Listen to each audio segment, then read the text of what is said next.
Well, just want to start off and thank you all for joining us this afternoon for the Mindset of a Female Entrepreneur. As you all know, it was supposed to be held in person at the Council Bluffs Country Club, so we appreciate you all joining us virtually today.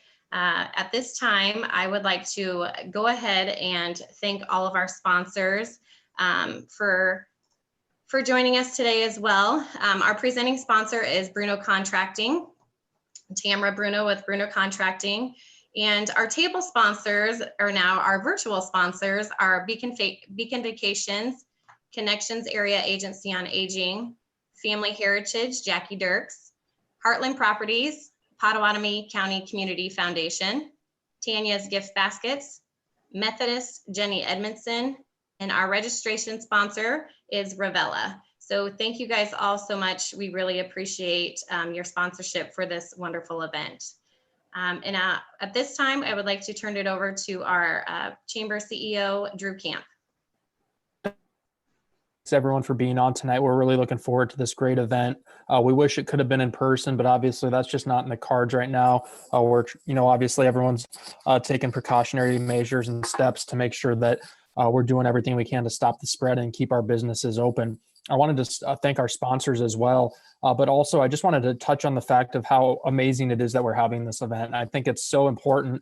We have such a strong female entrepreneurship and strong female leadership and women-owned businesses and minority-owned businesses here really in Council Bluffs and Potawatomi County. And I just want to thank the staff here at the Chamber and Tamara and others who came together to put such a great event forward for our membership. This is something that really speaks to how important diversity, equity, and inclusion is, not only to our community, but in general. And it's something that you'll continue to see the Chamber move towards as we move into the new year and out of 2020. I think everyone's ready for that. But we look forward to some new programming that we can offer, especially in the DE&I area. And this is a great example of that. We're really happy to be able to lift up the female entrepreneurs here in the community. And we're really happy to feature that area and those individuals filling that area here tonight. It's been really cool. The two in-person ribbon cuttings we've done in the last couple of months are really for two female entrepreneurs. They were for Dusted Charm and Align Chiropractic. So we continue to see growth in those areas.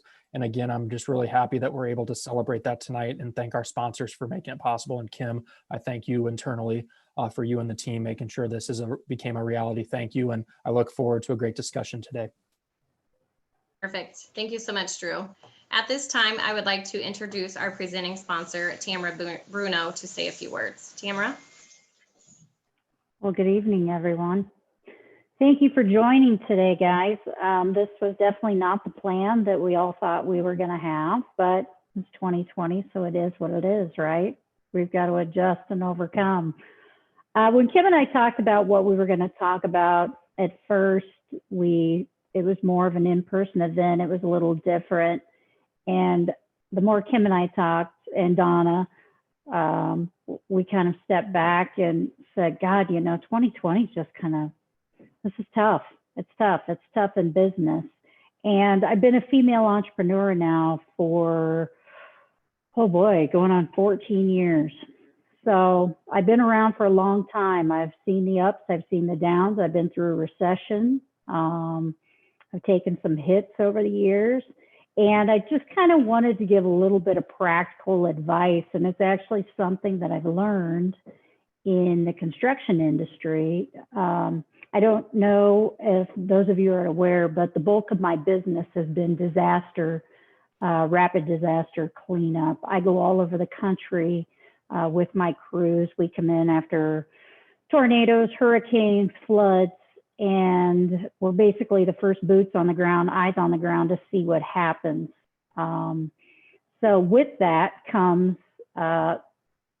just some experience on what to do when disaster strikes. And we kind of go through an assessment that we start with. And always the first thing we do when we come in is we take a look, and this applies to our business.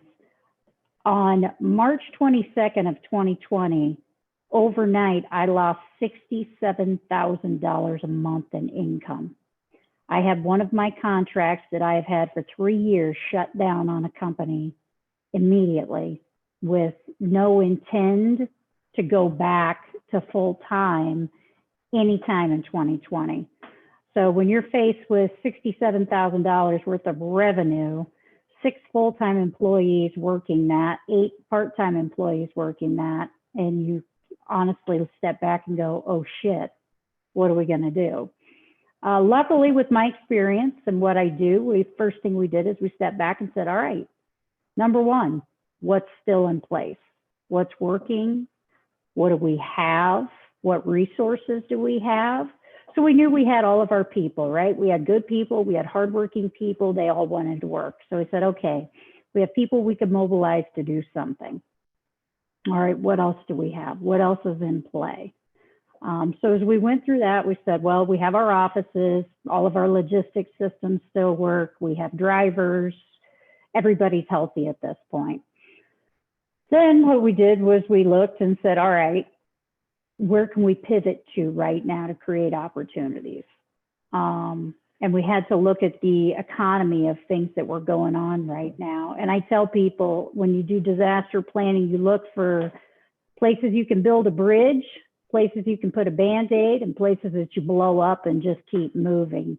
And so that's basically what we did, to look and see. I saw a lot of businesses when this COVID hit that were unable to pivot. They let fear get in the way. They shut down everything. And when I mean shut down, of course, there were a lot of people that had to shut down their businesses, but there were a lot of things that could have been done using a disaster planning model of assessing their situation better to pivot, so maybe they didn't lose 100% of their income for 3 months. And that's kind of my specialty. So that was what I wanted to talk about today was, as women business owners, I think women are naturally much better at stepping back and taking a 30,000-foot view. We deal with a lot of things. We juggle a lot of balls. So if you can take that step back from your business for a minute, step back even from your personal life. I don't know about you guys, but there's people that I really enjoy not having to see in meetings anymore. I mean, let's face it. So there was a lot of stuff that was a blessing and a curse, right? But the heart of it is being able to take that step back, assess where you're at, see what's still working. Look at your strengths. Look at what you have done well. For me, it was logistics, handling, and I had great employees, right? So then it was just looking for a different opportunity. Where could we fill holes? And that's what we've done the last 7-8 months, and it's worked. I would urge everybody on here that if you're struggling with that, to go back to the very first step and take a good assessment of what you're good at. Look at what you're good at. Look at what's working. Look at what still is in place. There are a lot of restaurants, for one. They just shut their doors and cried, poor me. They had a building. They had equipment. They had refrigeration space. There was so many opportunities to pivot businesses immediately and create income and opportunity, and people simply shut down in fear. So I would urge all of you that if you're struggling with that, reach out to other people who have done it. I'm happy to help people. I do a lot of that for other businesses and small businesses in particular. But don't let fear get the best of you. We're going to get through this. If you've been around for a long time as a woman in business, you know, this is just another hurdle. We're going to have another one. This isn't the end. It won't last forever. That's what my mom always told me, right? Nothing lasts forever. So just keep going, ladies. Try new things. And that's the best of advice I can give for you. Thank you so much, Tamara. You're welcome, Kim. I would like to go ahead and give our sponsors a few minutes to introduce themselves and chat a little bit about their business. I'm going to go ahead and start with Beacon Vacations.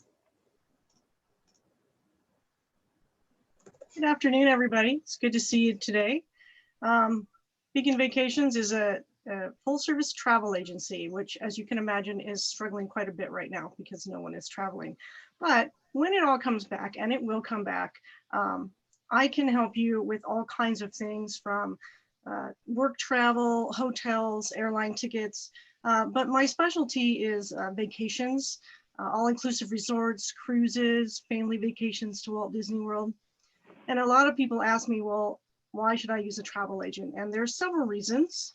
A lot of people have learned those reasons over the last 6 months. If you have a travel agent and all of your stuff gets canceled over and over and over again, you have somebody to do all that work for you and to pay attention to all the rules and regulations and take care of the nitty-gritty part of changing everything and how to get away with not having to pay fees. And like Tamara said, there's some good things that came out of it. The airlines are no longer charging change fees. You can change your flights if you need to, and you don't have to pay that penalty. And that is supposed to be ongoing from now on. So, you know, there's a benefit there, but my job is to help you through all of that. And hopefully I don't have to help you through that.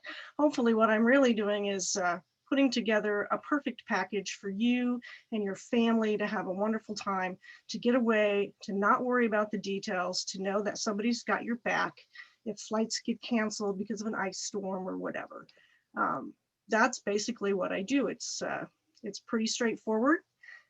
I've been using this time that I haven't been busy to take some classes, do some studying, and some things in my business that I just didn't have time to do before. So although I'm not making any money, I'm getting a lot done. So if anybody has any questions for me, I'd be happy to answer them. If you have any questions for Terry, you can go ahead and put those in the chat, and then I will read those off after we get through our sponsors. So thank you so much, Terry. We appreciate all you do, and thank you again for your sponsorship. I would like to introduce Jackie Dirks with Family Heritage. Jackie?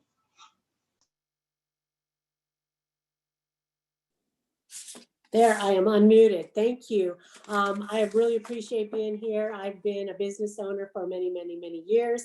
So I'd just like to give everybody a real recap of what we do, Family Heritage. We are a division of Globe Life, and we are an industry leader for service, financial strength, and security. Our supplemental plans protects individuals and families, business owners, and your employees financially. And we do this through our products that pay money directly to the policyholder.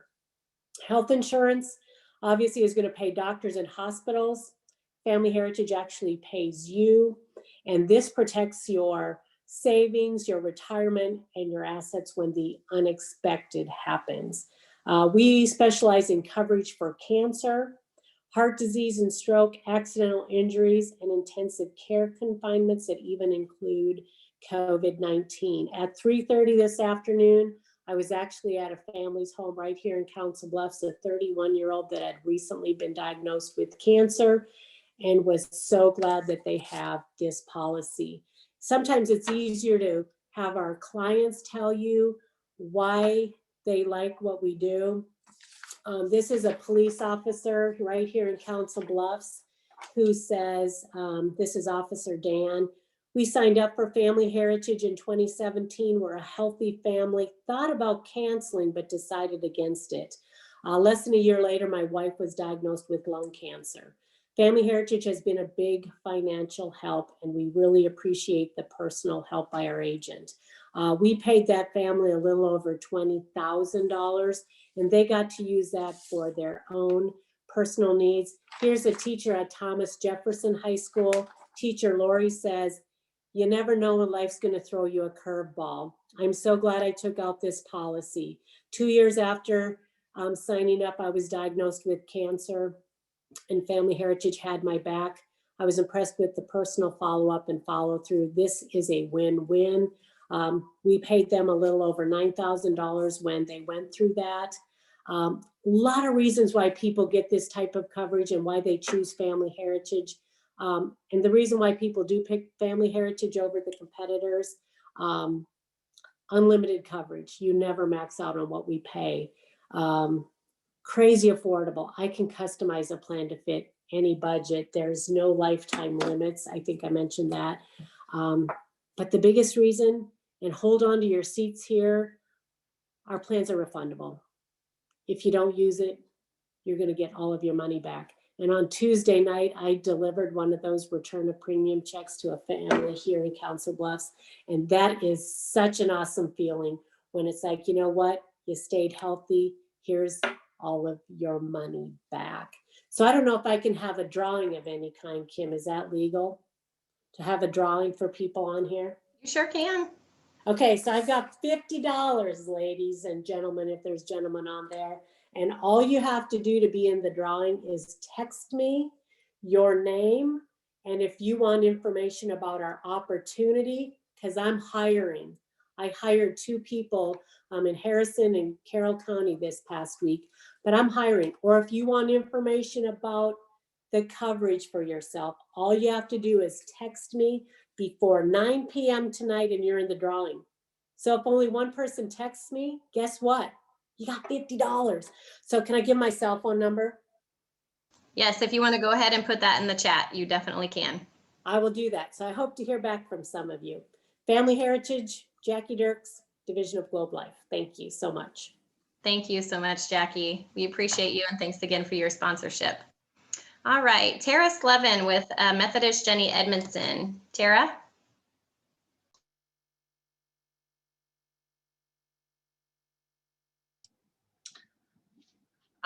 Good afternoon. I just wanted to take an opportunity to thank everybody for their work on being on here tonight. I want to thank our speakers and sharing their insight. I echo all that has been said. There is a lot going on right now in the community. As we know, our COVID numbers continue to rise. One thing I would just like to share quickly is just a shout out to also, I think I see Abby Jars on here as well. Just to remember our healthcare workers, they continue to be on the front lines, both at both hospitals as well as our public health department. We're both working to see what we can do to support our folks who have been at this for over 8 months. And I know right now our numbers are as high as they've been. And just this last week, we actually lost another one of our employees, although he was at a hospital over in Omaha. That's really kind of rocked our staff. So just a lot going on, but at the end of the day, I think we both sound proud. We've got 2 incredible health systems here in our community, and talk about female leaders within both of those organizations and a lot of great folks. So on behalf of all of us in healthcare, thank you for what you're doing. Thank you for your commitment to the community, and continue to stay safe. Thank you so much, Tara, and thank you all for everything you are doing as well. And of course, Abby Jars at CHI, thank you all for everything you're doing too. All right, at this time, I would like to introduce Donna Dostal with the Pottawatomie County Community Foundation. But first, I would also like to give her and Rachel Moorhead a shout out for kind of helping us along putting this event together. So thank you guys so much. And without further ado, Donna. Oh, thanks so much, Kim. And you know what? It's been wonderful working with you and with Tamara, who is an amazing leader in our community, and just really helping to figure out ways that we can lift up women entrepreneurs in our community. And a huge shout out to the chamber for putting yourselves out there to make this sort of an event available for the women and for our men. And I see that we have a lot of guys on here that are here to join their voices to help build strong women entrepreneurs. So we know through research that when we as a community invest in our women, that really lifts all the boats. The women are really do kind of, they really do make up the spine of our community. They support families. They really are the ones that can be the most vulnerable though in our communities as well. So at the Community Foundation, we're excited to have the Women's Fund to help support women throughout our community, throughout Southwest Iowa, as a matter of fact. And so we're very pleased and honored to be here today to lift up women's voices, to work alongside of you and to really be part of that diversity, equity, and inclusion conversation.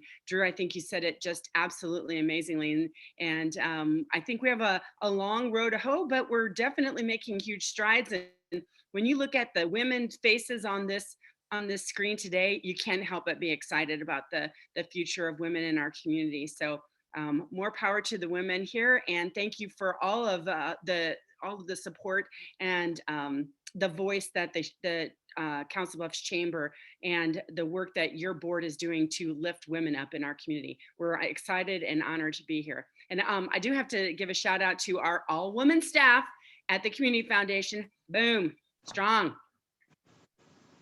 Awesome. Thanks so much, Donna. We appreciate all that you guys do, and thank you for your sponsorship as well. At this time, I would like to introduce Tanya with Tanya's Gift Baskets.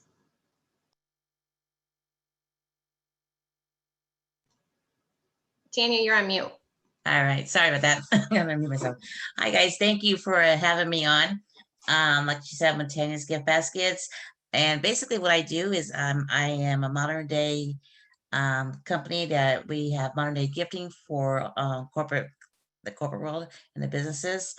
So we help businesses make a great impression with your clients or associates or employees through gifting. So I'm going to try to show you some of the gifts I have. If I can turn this around here a little bit so you guys can see what I'm doing here, hopefully. So we make, let's see here, some really nice charcuterie boards with a gift box, and it has a lot of just your sausage and cheeses and crackers and kind of your condiments in it. We have smaller ones as well, so you can see here that has your sausage and cheeses. We also do snack packs for anybody that wants, like for the chamber. We do your welcome to the chamber gift boxes as well. We have a lot of employees are at home right now, so we offer gift boxes to show your employees, you know, if they're in a meeting, or you can give them beverages and something to snack on. Realtor companies, I love working with them to send little thank you gifts out to your potential clients as well. One of the other things that we really love to do is we do branded boxes, which is nice little gift boxes that you can put your name, your company's logo. I don't know if you guys can see that. I hope you can see that. Your company's logo and your pictures of your company and your name as well.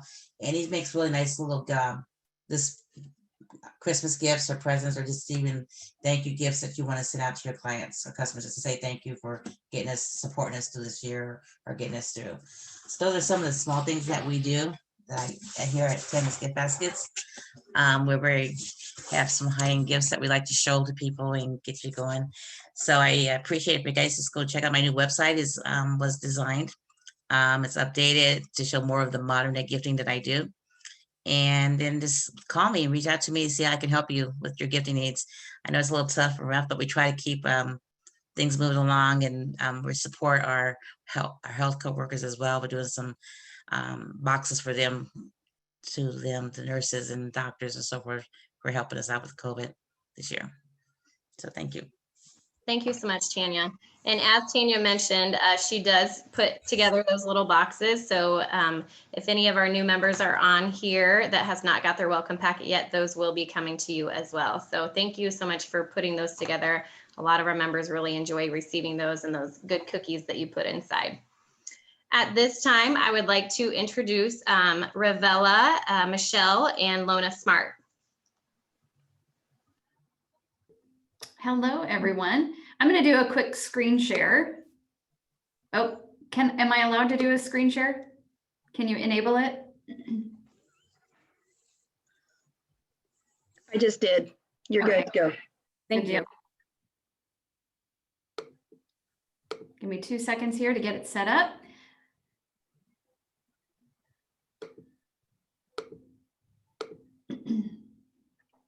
Michelle and I are going to give you a little warm-up exercise today. So welcome everyone. We also are excited, just as everyone else said, to sponsor this great event. Since the Chamber gave us an opportunity to speak for a few minutes, rather than give a typical commercial, we wanted to facilitate a brief exercise to get everyone thinking more creatively. Being creative and innovative, we believe, is a fundamental to being a successful entrepreneur. So we thought this would be a perfect way to start the event. So here we go. Let's get our brains woke up, make sure we're all thinking and engaged, transition from whatever we were working on before you joined the Zoom meeting today to what we're going to discuss tonight. So my coworker, Michelle, is going to monitor the chat and shout out some of the answers that you come up with, because the next 4 slides will each contain an image. So in chat, type a word or a short phrase that is the opposite of the image you see. So again, that's the key thing, the opposite of the image that you see on the slide. Be creative, and you can enter more than one answer. You can build on each other's answers as well, okay? Any questions before we get started? Here's your first object. Ready, set, go. Valley, a rock. Ocean, Swiss Alps, beach. Lead weight. Oh, that's a good one. Noisy, away, desert, free. Space, ground. Stranded on land, sink.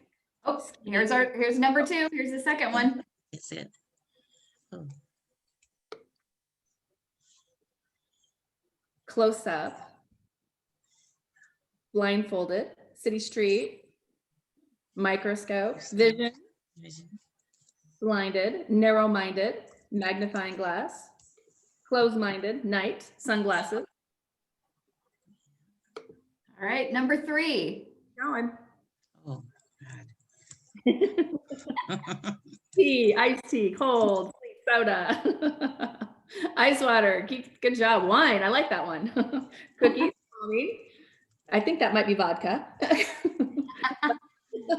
Bud Light, cheesecake, purple cup. Oh, gotcha. Okay. Sleep, melatonin, decaf.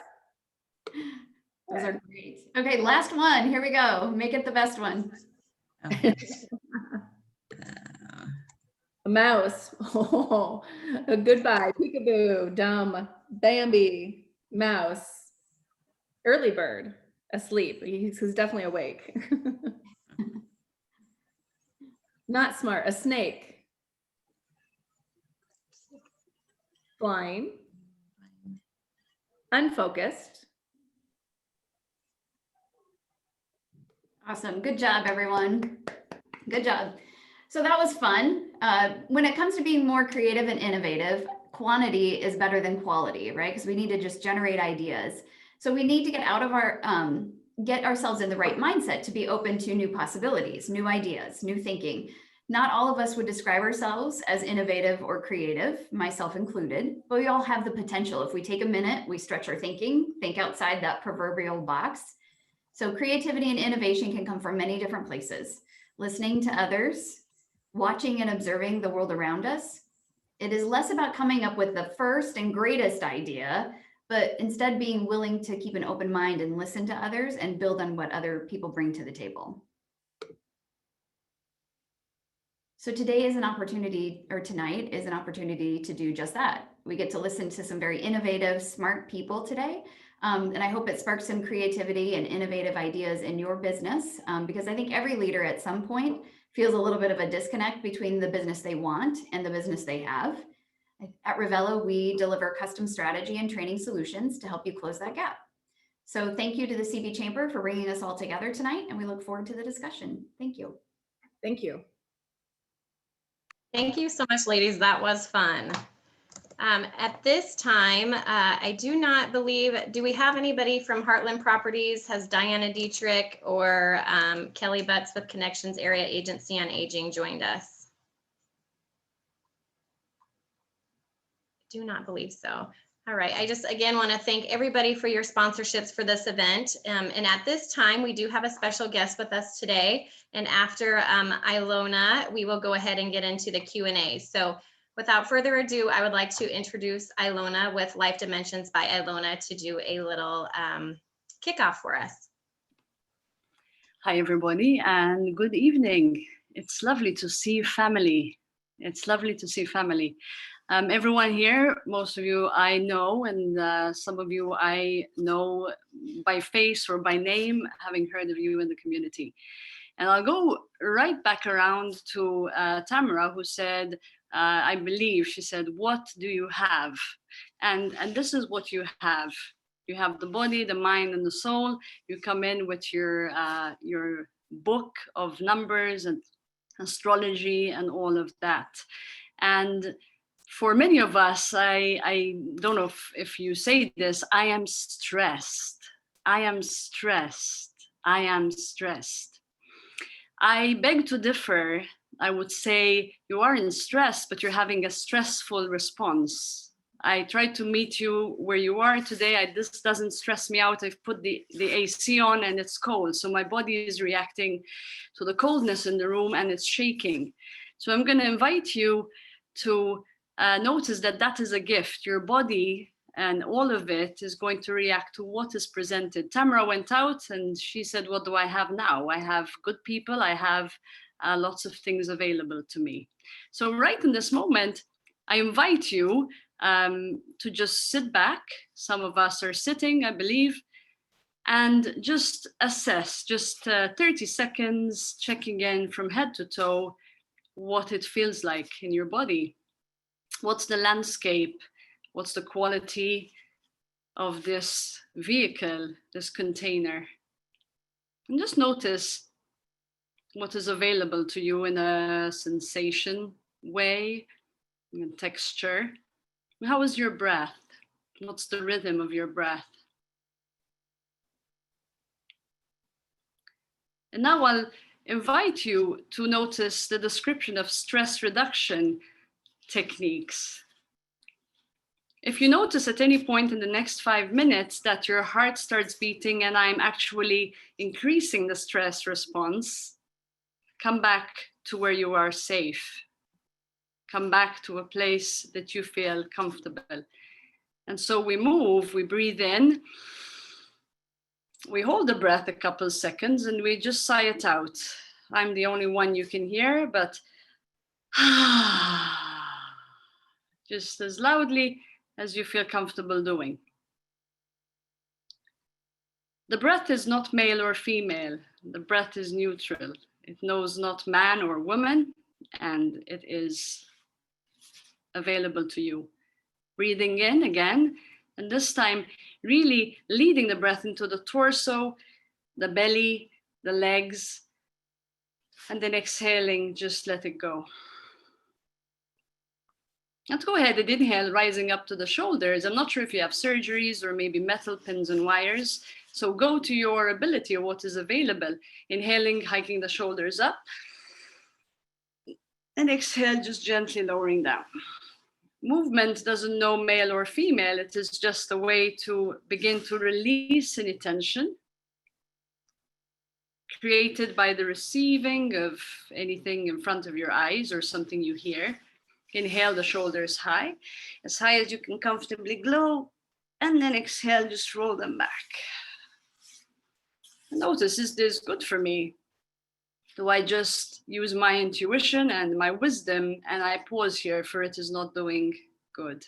Inhale, reaching our shoulders up to your breath. You unite both, you exhale, roll the shoulders back.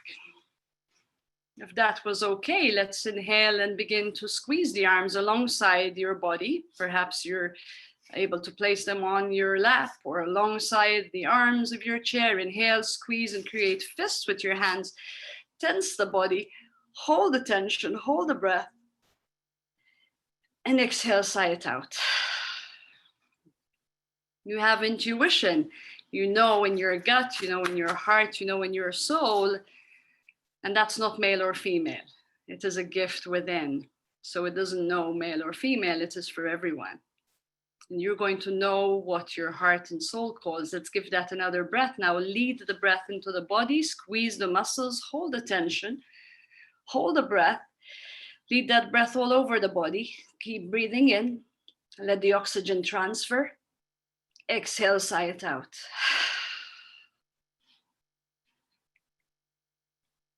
Quick scan, just another 30 seconds from when we started 3 minutes ago to now. There's no right or wrong. Note whatever it is you might feel. Is this benefiting you?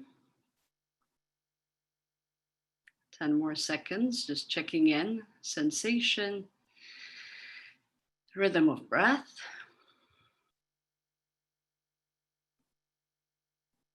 And then as you approach a situation and the ego rises through the mind, the processing unit, pulling in memories of the past or too far into the future, let's let the ego just descend back into the earth. and connect with clarity. Inhale and a full expansive breath, arms up to the sky, reaching high, hold attention, and then exhale, bring the palms down to the heart. Inhale, press the palms in together, create tension there, press the thumbs into the chest and press the chest into the thumbs. Hold the breath and exhale, settle the arms onto the thighs. And we'll do that one more round. We're addressing the ego, attached to the past, maybe not such a great experience, too far into the future. We're gonna let it settle down so that we can connect with our clarity. It knows no male or female. Ego is just ego. Inhaling the arms up high again, reaching them, fill in that breath, nice and expansive. Reach up and stretch, reach into your desires, heart and soul. Exhale, palms come together, surrender them to the heart. That's where your calling is, that's where your purpose is. Inhale, pressing the palms lightly together, press them into the chest, chest into the thumbs, hold here, hold the breath, hold that tension. And then exhale, settle them down. Deepening that breath in, and exhale, sigh it out. Then feel free to just jot down any sensation. Would you do this again? Did it assist you at all? Yes or no? Take it or leave it.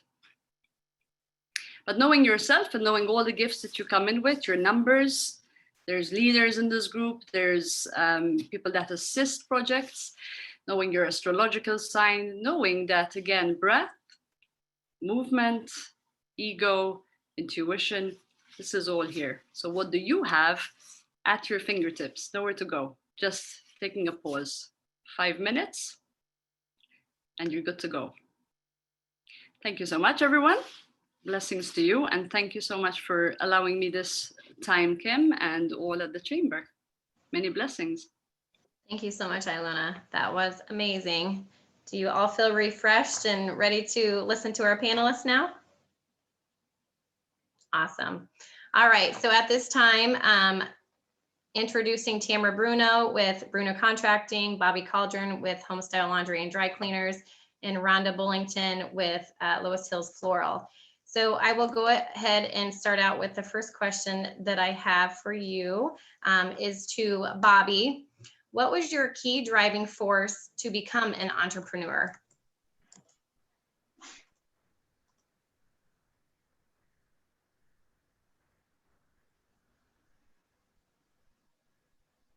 Now, can you hear me? Sorry about that. I worked in the corporate world for about 10 years, and it was in computer programming. And for about 8 years, within 8 years of that, I really disliked my job. And I just one day went to them and said, I'm done. I want to be laid off. I want to be let go. And sure enough, I was let go. And I just decided that I didn't want to work for somebody else anymore. I wanted to work for myself to see what I could do, what I could build, what I could learn. And it's been 14 years now. And I would say that I'm still learning every day. So I just wanted to do something myself. Thank you, Bobbi. Rhonda, same question to you.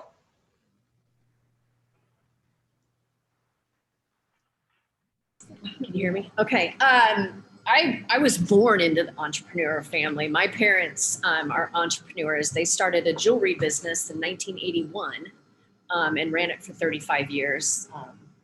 They had other businesses, roller skating rinks, so it's just kind of in my blood to be an entrepreneur and do it myself. Of course, I've been in the industry since 1997 when I was given an ultimatum, come work for the family business or get a job. And so I got a job in the floral industry and it just kind of stuck with me. So so I don't know, it's not a glorious story or anything but yeah, it's just in our blood to be our own boss, I guess.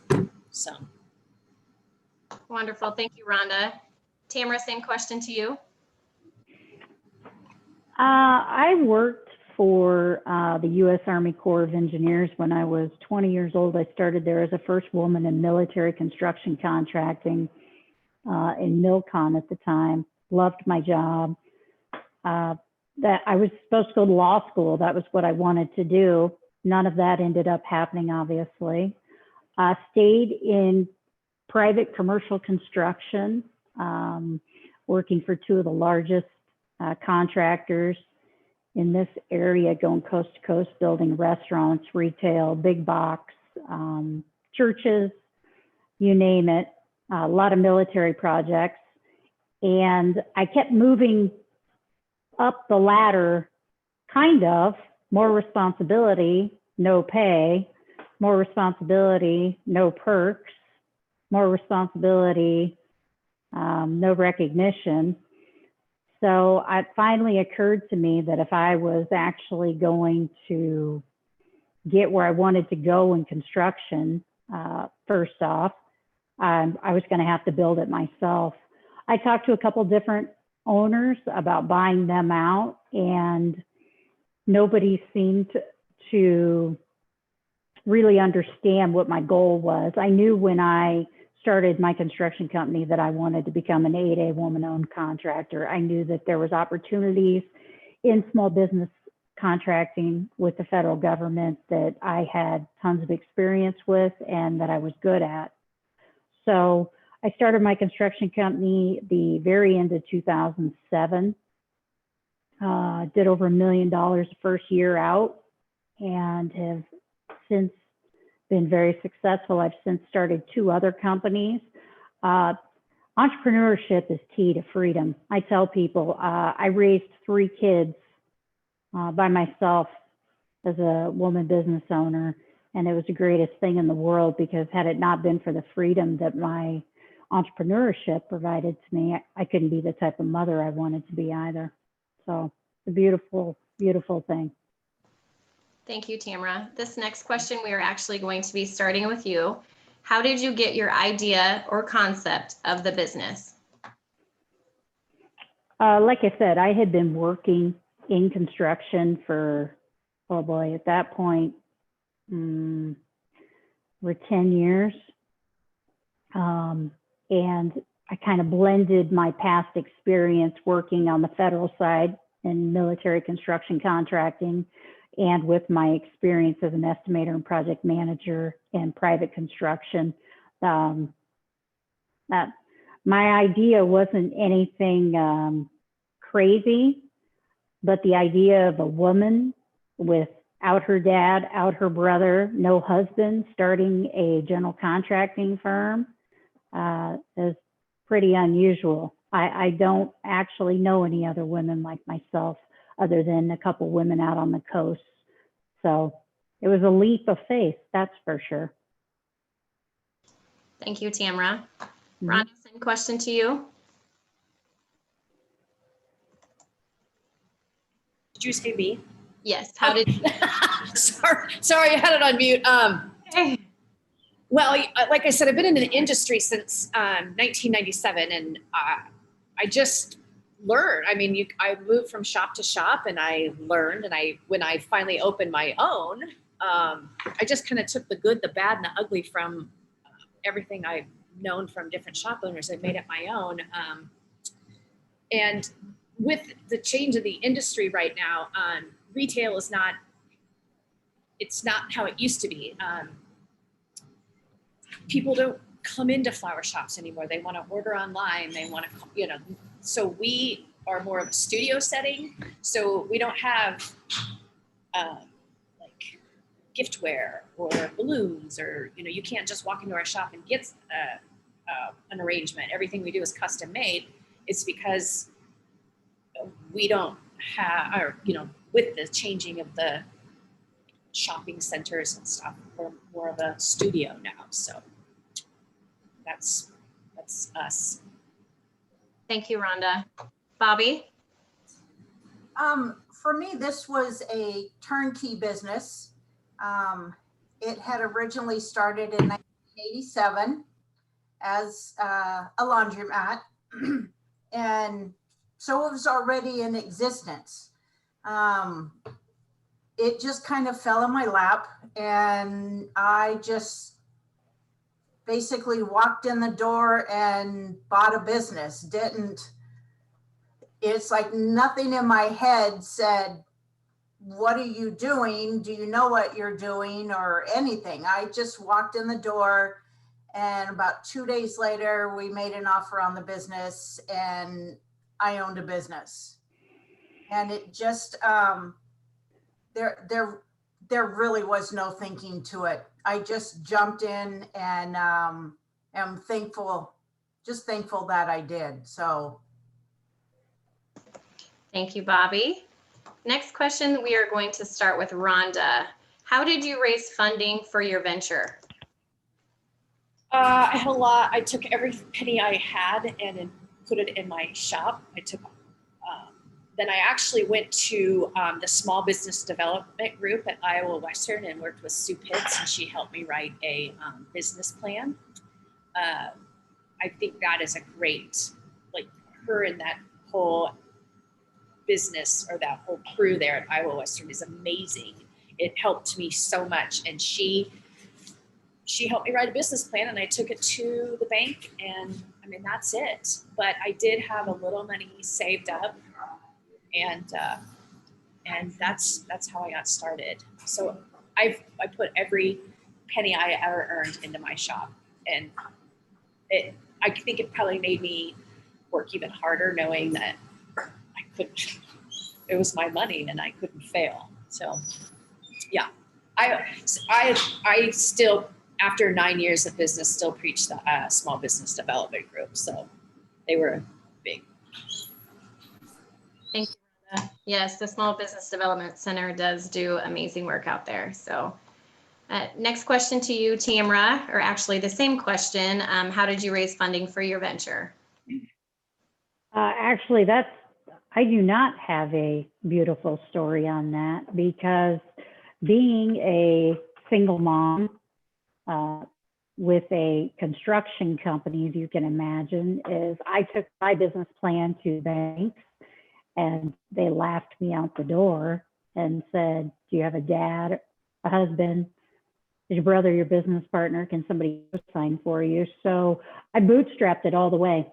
I had $5,000 when I started Brunow contracting, and I built 100% from there. I have never went to a bank and got a loan, self-financed all the way. I've never had any influx of cash from other outside sources.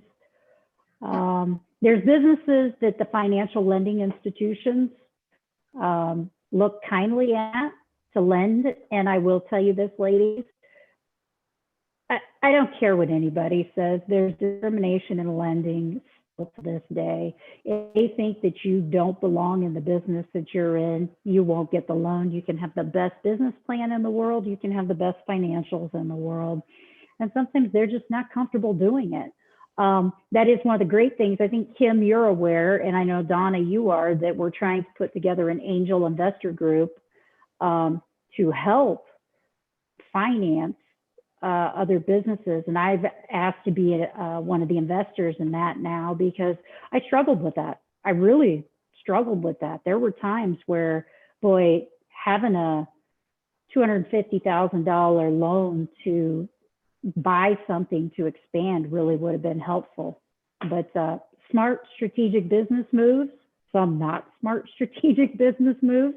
I've lost money too, but I just dug in and kept going. Thank you, Tamara. Same question to you, Bobbi. Yeah, for me, since it was a spur of the moment jump, the finances were done by going to a bank. But I will say, echo on what Rhonda said, I went to Iowa Western, I worked with Sue Pitts, we came up with a business plan. This was later on after I'd already had the business for a while. But just spending some time with Sue really helped put into perspective on, you know, what it is I needed to do or wanted to do and how I go about doing it. So, you know, I have a good connection. I was going to a big bank and had been with them for my business account for years, and I got nowhere with them. So ended up going to a small bank, and they have been the best I've ever seen. So Tamara, with, you know, with what you said, yeah, it was, you know, they looked at everything. They looked at the business plan, my financials, everything, and just felt that the business wasn't good enough for them to loan money to. And so I changed that theory and that idea, went somewhere else, and they couldn't get it to me fast enough. So it just all depends on where you go. Thank you, Bobbi. The next question, Tamara, we're going to start with you. How has being an entrepreneur affected your family life? I think that honestly, I couldn't be the mother I am today had I not been an entrepreneur. My career has given me the opportunity to do things with my kids that most moms can't. If I want to leave work because I have a sick kid, I leave work. If I want to be the room mother for all the parties at school, I do. I don't answer to anyone. Now, with that, what most people forget is there's also, if you can't self-start and you're not disciplined and you can't go home and get on that computer at 10 o'clock at night and stay up till 3 in the morning and get right back up at 5:30 to get your kids off to school, you're not going to make it. My family life has never suffered because of my businesses, and I have strategically built it that way. I love it. I absolutely love it. There's nothing better than the first 60-degree day of the year, pulling my kids out of school and closing the door to my office and shutting my phone off and going to the zoo. Something I look forward to all the time. Thank you, Tamara. Same question to you, Rhonda. I chose career over children. 10 years ago when I got remarried, I kind of had to make that decision because I put everything, I put my whole life, my whole passion into what my flower shop, basically. I have a very supportive husband. I have stepchildren. I have grandchildren now. It's hard to believe, but for those first 8 years, I worked nonstop. I worked all day, and then I came home at night and I wrote proposals. And I gave up some of that freedom. I gave up, like, I've missed birthdays, my niece's birthday, or, you know, my dad's birthday, and they understood, but I bet if I didn't have the flower shop, I'd be the best mom ever. But now I'm just the best lovey and the best aunt. And now I'm at that point where I am able to take a day off. I'm able to, you know, do things now because of my staff. But I did choose. So, yeah. Thank you, Rhonda. Same question to you, Bobbi. For me, it was kind of both ways. You know, when I first got into the business, my kids were not young. I had one that was a freshman in high school and one that was a senior in high school. And so it was that aspect of it was a little bit easier for me. But there's still those times that I haven't been able to take off work for one reason or another. You know, for my business, we can't just close the door and walk away for a day or two, just because of the different services that we offer. So it's gotten better. Staffing is hard to find. Good quality staffing is hard to find, but I'm at a definitely one of the best places I have been in since I bought the business as far as my staffing. So it makes things a little bit easier to be able to walk away and know that your business is taken care of, and especially when you're out for 4 weeks from surgery and you got staff that's got to cover for you. It's been a blessing with the staff that I have. So they are definitely key to me being able to take a little bit of time off if I need to. Thank you, Bobbi. The next question, we'll start with Rhonda. What are the daily challenges you face as a female entrepreneur? Struggled with that question.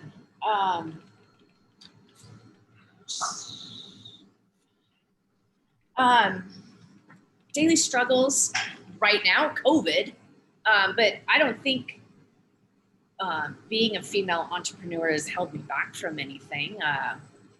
I don't take any crap from anybody, I guess I don't know how to be professional to say that. I'm in an industry where there's a lot of women-owned businesses, so I think maybe just dealing with mean girls, if you will. But I don't think anything has held me back.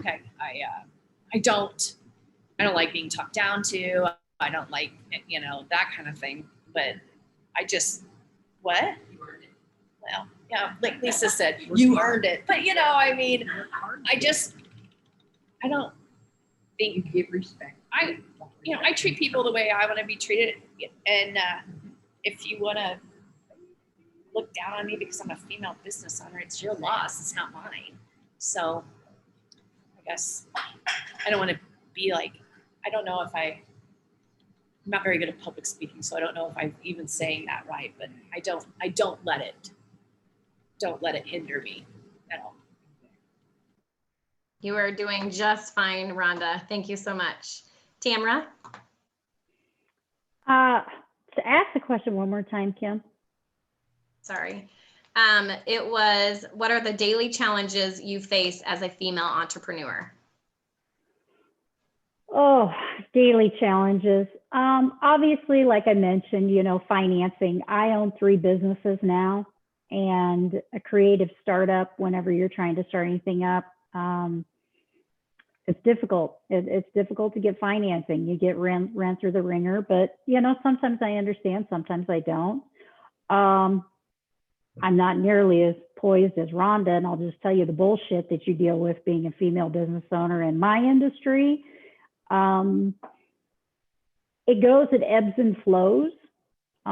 Sometimes it's wonderful. The best mentors I've had in my career are men. Had it not been for just some awesome, awesome men that, boy, some of these old guys in construction have thrown down for me, taught me things that I never could have learned in a classroom or anywhere else. So I'm very fortunate. But on the same token, you get some pigs and they come out of the woodwork and you have to deal with them. So you deal with them one at a time, you keep going. I tell people that you're always going to have, no matter where you're in, whether you're in a flower shop or in a laundromat, whether you're in a restaurant, right? You're going to run into people that you don't like. Deal with them accordingly, keep going, know who you are. I have a hard time finding PPE in bright yellow and orange and size smalls. That's the biggest part of my problem today, quite honestly. My sweatshirts are all size larges because nobody seems to think women work in construction. So I might have a new business idea brewing, by the way. Thank you, Tamara. Bobbi? For me, I don't know that I necessarily have like daily challenges. COVID has definitely been a buzzkill for this year. This really started out to be a great year and was on track to be a really, really good year. And then COVID hit. So I think for this year, it's just maintaining and being present every day that, the business is there to ensure that, my staff are employed and that I'm employed, that we don't shut down and that we don't have to even consider looking at that route. But I mean, challenges, I wouldn't say that there's anything really bad. Again, I have a good crew of staff and they help run the business with me. They're not just employees, it's like they're part of the business. And they help keep me grounded for sure, especially one in particular. So.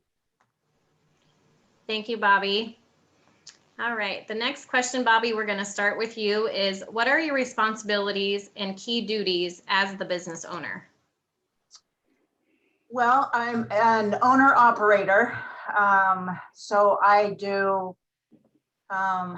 everything, I work 40 plus hours a week, at the store, and then I come home and, I do all my bookkeeping and my shopping and my online ordering and all that stuff. So, my responsibilities are everything, and keeping the store running. It's been nice, I would say, especially the last several years, being able to delegate some of that stuff to my manager and put some of that stuff on her for the things that I know that she's good at versus what I know I'm not good at. So it's always nice to have the ability to be able to do that. But as far as roles and stuff, sometimes I think I'm more involved than what I would like to be, but right now that's just the way it is. So. Thank you, Bobbi. And same question to you, Tamara. What are your responsibilities and key duties as a business owner? Key responsibilities and duties, very similar to Bobbi. I mean, when you own it, when you're on the hook 100%, you naturally, I think, want to be involved in every aspect of the business, which I am. I do have a pretty good field operations crew right now that takes care of our field operations. But as far as any business development expansion, I do all the estimating for Brunow Contracting. I'm still my own estimator. That's one thing I really enjoy doing, is takeoffs and putting numbers together. So what's the term? Chief cook and bottle washer? I do it all. I enjoy it. There's times though that I do wish I could hand things off more easily. I think one thing I struggle with being a female business owner, and I know males do it too, but I think that controlling mom woman thing kind of comes out, where I want to have my hands on everything and I want to make sure all the pieces and parts are moving together the way they should be all the time, so that when I do step away for a little bit, it doesn't fall apart. Thank you, Tamara. Same question to you, Rhonda. Yeah, I agree with Tamara. I do everything.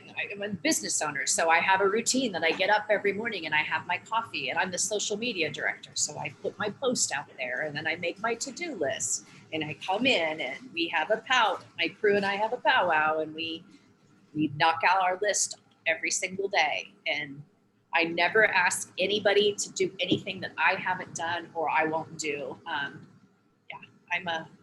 the boss, but I'm also the bucket washer, and I process flowers like I did when I first started back in, there's not a, we're all on an even playing level. So yeah, that's what we do every day. And I think right now, one of my biggest things that I do is stay positive, because, like Tamara said, when the COVID hit, our wedding, we took a huge hit on our weddings. We do weddings and events. All of our events are gone for the year. 20% of our weddings postponed till next year. So we adapted and we started doing daily work and contactless delivery and curbside pickup, stuff that we don't do, but we adapted. And so, and then, you know, every day you watch the news and there's, you know, killer hornets and COVID and election and Debbie Downer. So I think my number one job is to stay positive for my crew and making sure that we all don't lose our shit by the end of the day. Thank you, Rhonda. The next question, Rhonda, is going to start with you. What keeps you going in difficult times, and how do you push through your worst times? What keeps me going through difficult times? I think it's my staff. I think it's the people I surround myself with. We're a small but mighty group of three. There's three of us, and we have been in close quarters for the last 6 months. We don't want to get sick, so we have just kind of quarantined ourselves, if you will. And we have they keep me going. Like if you're having a bad day, we lift each other up, and staying focused and knowing that we're still working. We haven't closed. We haven't laid anybody off. We haven't, you know, that's what keeps us going every single day. And I just think leave your stress at the door, you know, come in with a positive attitude and just keep pushing through. Thank you. I'm afraid she's gonna See you, Tamara. grab this, kept looking at it.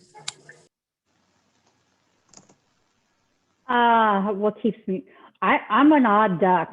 I thrive under pressure. I love it. It is, I mean, guys, I'm not gonna lie to you. This has been my second biggest year since I started my business. When things fall apart, I fall together. That's why I think I naturally gravitated towards entrepreneurship, right? I enjoy it. But part of that, and personally for me, I learned long ago that I have got to keep my mind and my body strong. I got a full gym in my basement. I was not the person freaking out when COVID hit because I actually enjoy working out by myself. And I built a gym in my basement over the last 10, 12 years. And that gets me through the toughest days. You'll see me, if you call me at 3 a.m, sometimes I'm on my treadmill, thinking and planning, and I've always got a notebook, but keeping myself healthy, mind, body, keeping my stress levels down. I think if you can keep your stress levels down physically and emotionally by working out, I do a lot of meditation. Then when you come to work, then I just soak it in. I love it. It energizes me. A lot of people get, again, it's that fear response, right? This is part of the training of entrepreneurship. I think that we should teach everybody. You got to learn how to get kicked really hard a lot so that when it happens, it just becomes second nature to keep moving. Thank you, Tamara. Same question to you, Bobbi. What keeps you going in difficult times, and how do you push through your worst times? Oh, you're muted. Sorry.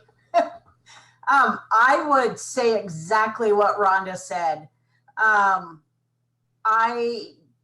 have 2 part-time employees, a part-time driver, and full-time manager, and that is it. We have a lot of services. We do a lot of work, and it's the staff that gets me through the good times and the bad times. And when, you know, CJ and I work a lot side by side together. I mean, like nonstop all the time. And thank God we like each other. And we get along really, really well. I feel sometimes like we've almost gotten to the point where we know what each other is going to say. And that's just crazy in itself, but the staff are key. I mean, it has made a huge difference this year, probably even within the last 4 months in the staff that I've gotten. They are truly dedicated to my business and making it right so that we are all happy and comfortable in what we're doing and that we're safe. So. Thank you, Bobbi. All right, just a few more questions. It looks like we are going to start with Bobbi on this one. How did you reach your level of success given the sector's gender gap, especially among leadership? Well, I don't feel like I've reached my level of success yet. I feel like I still have a ways to go. I'm learning new things every day where, you know, we are trying new services that we can add on to the business. I remember, I think it was about 3 years ago, Tamara has been a customer of mine for years. And she came to me one time and said, hey, you should start up a pickup and delivery service. And I'm just thinking, okay, that's kind of crazy, but you know, okay. And she was one of our first customers. Look at her. She was one of our first customers, and it has made a huge difference in the business and what we do and how we build it, how we change things to work around the COVID, to do, you know, no contact drop off or no contact pickup and stuff like that. So I definitely have not reached my potential yet. I feel like if I had, then I wouldn't have anything else to do. I wouldn't have anything else to look forward to. Thank you, Bobbi. Same question to you, Tamara. How did you reach your level of success given the sector's gender gap, especially among leadership? I would very much echo Bobbi's sentiments there. I'm not done yet. I don't foresee myself as a great success yet. I think that the minute you start looking at yourself in the mirror like that, that's when your feet get taken out from underneath you. So I'm always looking for new opportunities. I keep myself surrounded with good people. And I think that by also helping other people be successful, seeing other people's business thrive, helping other business owners, that's what makes me successful. But I'm not gonna.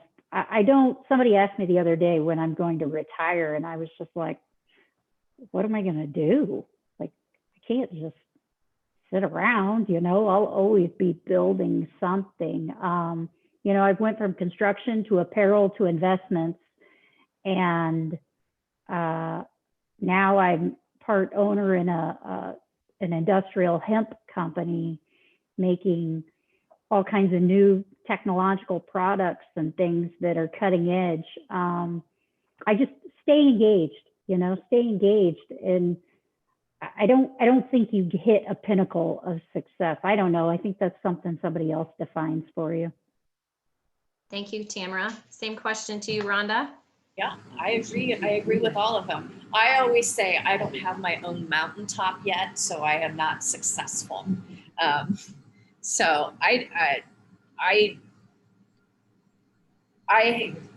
am reaching a level of success. I mean, like, people are knowing who we are is because we deliver a quality product.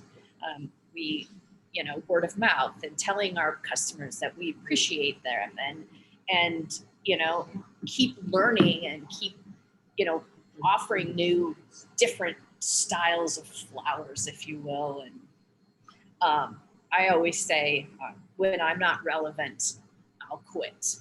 So when I'm not cool or I can't figure out how to be, you know, keep up with the trends, then I'm out. I'm not going to fight it, but I'm not ready. I'm not ready to relinquish. My staff is sitting here and they probably don't want to hear this yet, but I'm not ready to relinquish anything. You know, we're still working on our mountaintop. So yeah. And I'm talking mountaintop in Costa Rica. Like, I'm gonna own it. Then I'll be done. But no, not yet. Not yet. So. Hey, Rhonda.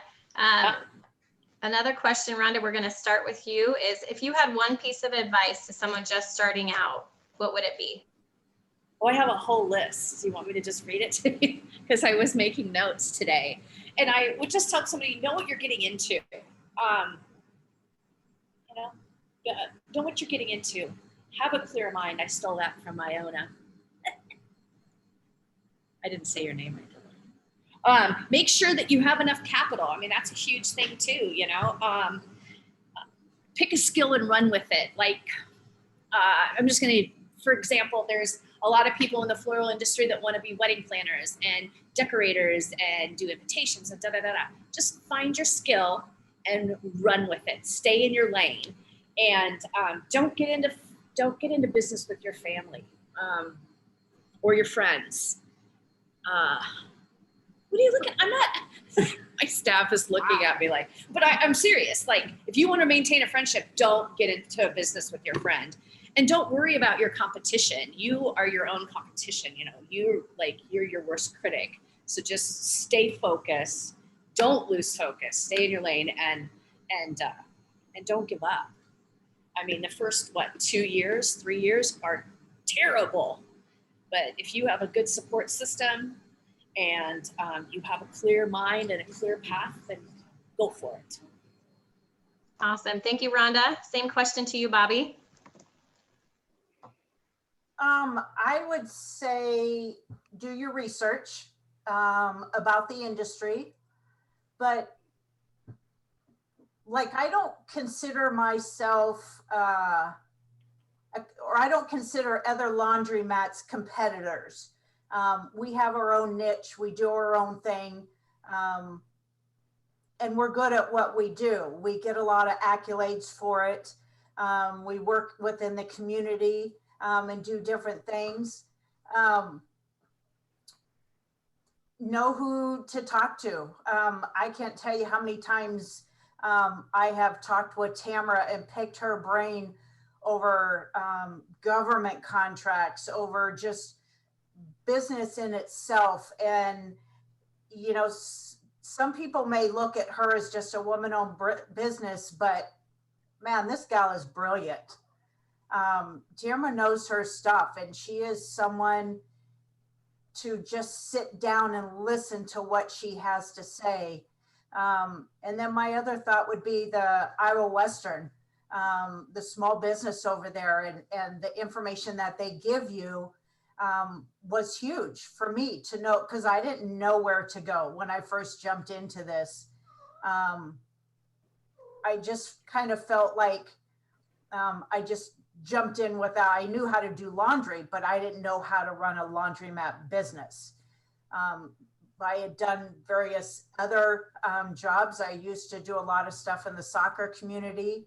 And so I ran programs there, but a little bit different than when, you know, the finances depend on whether or not I have a house or not. So just know who you're talking to and know who you're getting information from. And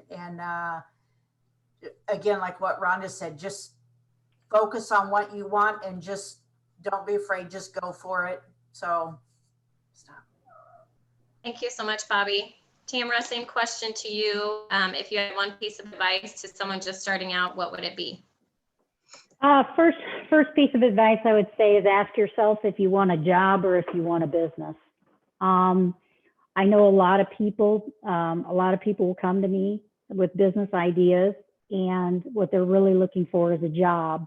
They're not per se looking to be a business owner or an entrepreneur. I think that defining that right away will kind of determine your path.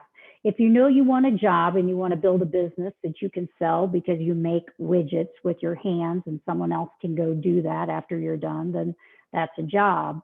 If you want to build a business that has a lot of moving parts and pieces that you can step away from, that's different. So kind of what both Rhonda and Bobbi said, define what it is that you think you want, right? you got to trust your gut. The worst mistakes I've ever made in business are when I second guess myself.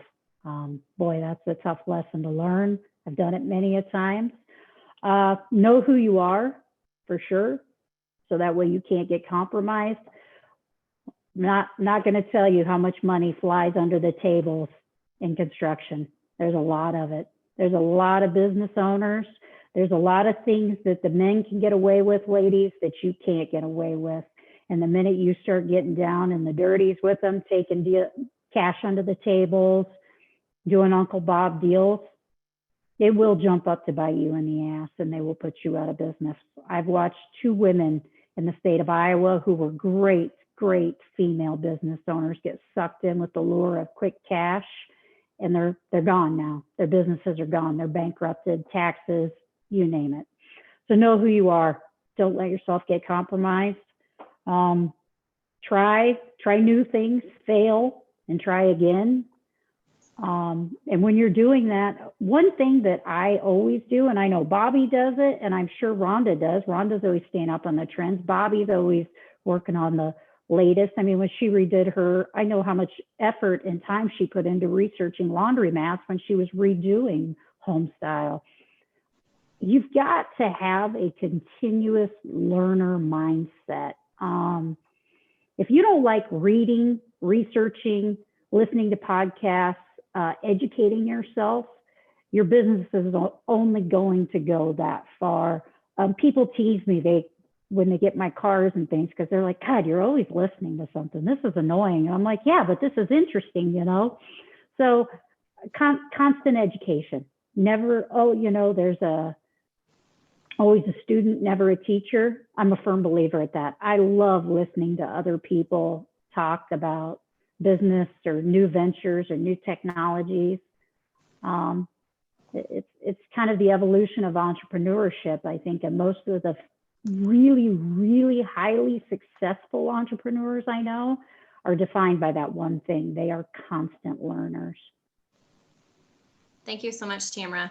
One last question, and then we are going to go ahead and close it out with Ilona. So the question that I have to you 3 is, how can the chamber and others help address this and any challenges you may be facing?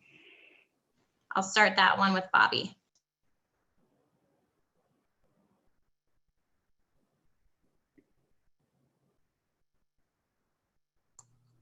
Sorry, my cat was in my way. Go on. I'm sorry, can you say that question again? Yep. I had asked, how can the chamber and others help address any of the challenges you may be facing? I think just, Kim, you and CJ and I met, last week, to go over some of this stuff and to figure out how can we work together so that I can continue to build the business. And, marketing is, to me, marketing is a key thing. Word of mouth marketing, social media, any of that stuff. But marketing is not something that I do well at.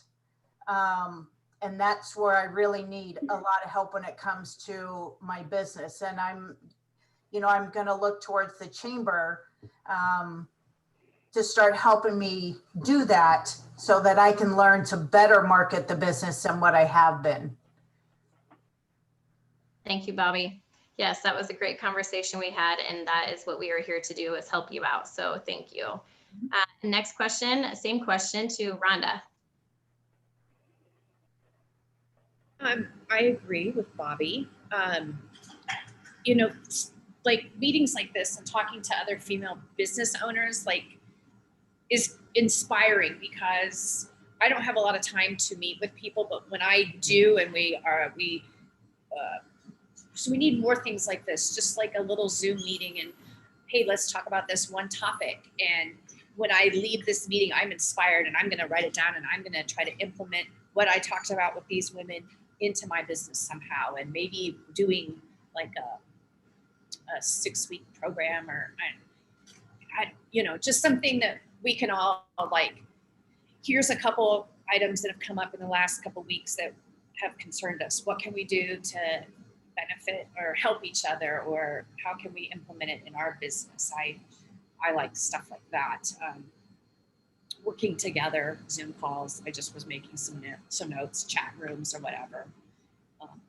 Or maybe do a podcast like Tamara said. I love listening to those. Like maybe we do a podcast and record it and put it out for people to listen to. Of course, COVID freaks me out. I shouldn't, but it's every day there's a new rule to follow or something changes because, like I said, I'm in the wedding industry, so it went from 100% capacity to 50% capacity to 25. So if you maybe you could put out a podcast, okay, these are the new CDC rules that have come out.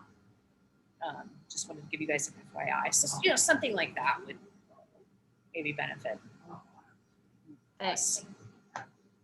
Thank you so much, Rhonda. And same question to you, Tamara. How can the Chamber and others help address any of the challenges you have been facing? I think that if you look at Council Bluffs, Potawatomi County as a whole, we've done in the past a really poor job of supporting women business owners. That's from the leadership down. I mean, one thing that I absolutely love, Donna, Pot County Community Foundation has really taken things a great direction with their Women's Fund, what they're doing. Cheryl, obviously being in leadership at 712. It's bringing more cohesiveness to the women in the business and leadership community. And with that, though, comes it's accountability too, right? So when you see one of your fellow women business owners struggling, needing something, or they need advice. Sometimes women aren't very good at asking for help. We're not very good at, I'm not anyway. We're not very good at building those connections. I mean, I don't know about you guys, but I don't want to go sit on a bar stool at 6 o'clock and do a networking event. I go home, that's not my jam. It's never been who I was. It never will be. So opportunities like this, I love this, Kim. I think this is a great deal. I think if we could develop our own women's group within the chamber of just female business owners and leaders, because, I've learned a ton from other women business owners. Jeannie Waters couldn't be here tonight. She's dealing with some health issues, but she owns 3rd-degree screening. And I'm telling you, ladies, she is just a beast of knowledge in business. And her expertise is second to none. And being able to connect with women like that and learning from them, it's a great opportunity. It's a great opportunity. So I would definitely say more connections that the chamber could put together. Events like this, Kim, I think are a great idea. I think you guys did a great idea coming up with this. I really like it. Thank you so much, Tamara. And thank you all to our sponsors again. Tamara, thank you for everything that you had done. Donna, Tanya, Revel, all of you. We appreciate all your guys' sponsors and everything that being a member and your membership with the chamber. So thank you, thank you, thank you. We will definitely look at doing more of these. We will have a conversation offline regarding that. So I would like to, at this time, just kind of close it out with Ilona, and appreciate you all. So I'll turn it over to Ilona. Super. Thank you again, everyone, for the inspirational shares. We'll just take a couple minutes to close off with intention. I would like, before leaving you all, to reiterate, know yourself and know what you need, and know to give yourself permission. So you might need a workout to up your frequency. You might need to throw your favorite song on to get out of a funk. You might need a few breaths. We can go 40 days without food, yet it might be the first thing that we reach to. We can go, 4 days without water. We don't drink much of it. If I ask you to hold your breath, how long can you go without breathing?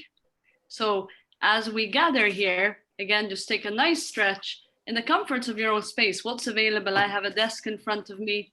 Would it be wise to knock my hands into the desk? Probably not. So just choose wisely as you depart tonight. What is best for you? Inhale, reaching high, stretching through the body, stretch the legs as best as you can with the hip you have or the knee replacement you've got or whatever your story is.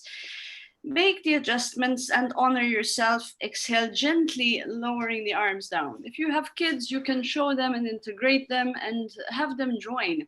Go ahead and inhale, roll the shoulders up. Exhale and gently roll back. Inhale, squeeze the body, and know that as you're breathing in, you can squeeze whatever muscles you have access to, whatever you'd like to connect. Hold the breath, let that oxygen be received in the body. Let's change the frequency. And exhale, moving from a place of heart and soul, and a heart and soul that is centered.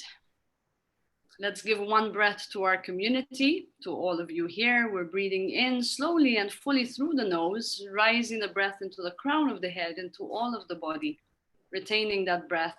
And exhale very, very, very softly and slowly. And go ahead and maybe give gratitude for just one thing in your life at this moment. And then go ahead and breathe the breath in again, beyond the lungs, into the organs and the bones and the cells of your being, into your energy field, that bubble of strength and courage. And then exhale, one more breath of gratitude, just one more thing. Maybe it's the chair that supports you right now. And just notice your breath. And you give of yourselves so much. Might I invite you to receive the last breath into the body once again. Just breathing in. Retain the breath, and as you exhale, may you be blessed. May all of you be loved. And may you be nurtured and protected. And your loved ones too. As you move away tonight, rest assured I will take you with me into my heart. I've listed all your names. And I'll continue to bless you from afar on a daily basis to continue the work and to keep plowing on. Thank you so much. And as we say in yoga, namaste, bowing to you, the light in me, honoring the light in you. Thank you so much. Thank you so much, Ilona. You are such a blessing to all of us and to our community. So we definitely appreciate all that you do.